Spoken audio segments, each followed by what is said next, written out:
So I was very fortunate. For the most part, for the first year or so, my ex-wife was a very amicable co-parent. But I'm talking to some men lately, and a number of them are having issues with their ex keeping their kids when it's their time, not bringing them to custody, exchanges, etc.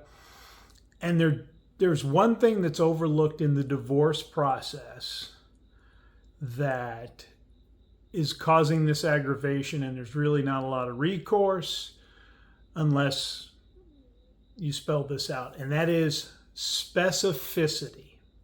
So, for example, Thanksgiving holiday. Let's say you alternate Thanksgiving and Christmas each year.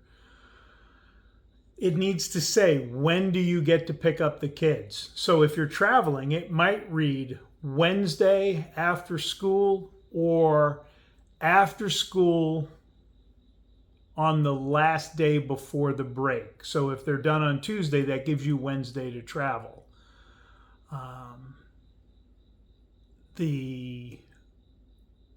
What we're seeing a lot of times is things aren't spelled out. And so that means if you're doing week on, week off, Sunday night, 6 p.m. is the time for the kids to come over to the other house. Or maybe it's 4 p.m. so they can have dinner at mom's house or dad's house, wherever they're going. Specificity. Now, it doesn't prevent a bad co-parent from being a bad co-parent and being problematic. But when it's not vague, not open to interpretation, and very specific, it allows you to file for contempt. And, if this is not something I thought of back in the day, but when I'm doing the custody agreement, I would try to get language in there that if either parent fails to follow the custody agreement, they're responsible for any expenses incurred by the other parent. And I would including any legal costs, because if there's no penalty, and let's be honest, judges are pathetic. They don't hold moms accountable most of the time, anywhere near like they do dads. So when are the holidays? When is the handoff? And then try to get in their language that they're responsible for any costs for their failure to follow through. But this also means, dads, you've got to follow your end of the bargain to the letter as well.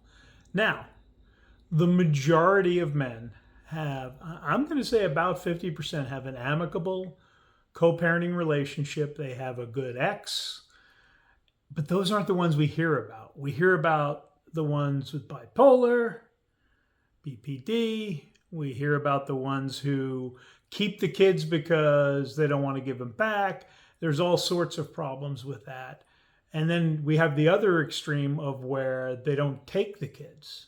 Now, if that's the case also, you want to document every single time this happens until it's appropriate to go back for a custody modification and child support modification. And also, men, stop being nice guys and these sad men who don't want to accept child support from their ex. I can take care of them on my own. Again, never met a woman who didn't take child support. Put it towards the kids' college, put it towards their first car, put it towards whatever, but don't let her off the hook because of ego, pride, or nice guy disease. All right? Do me a favor, hit the like button, hit subscribe if you haven't, and remember, document, document, document, and when you're doing the custody agreement, be incredibly specific. So there is no wiggle room for interpretation. It's the only way to protect yourself. All right? Catch you later. Bye.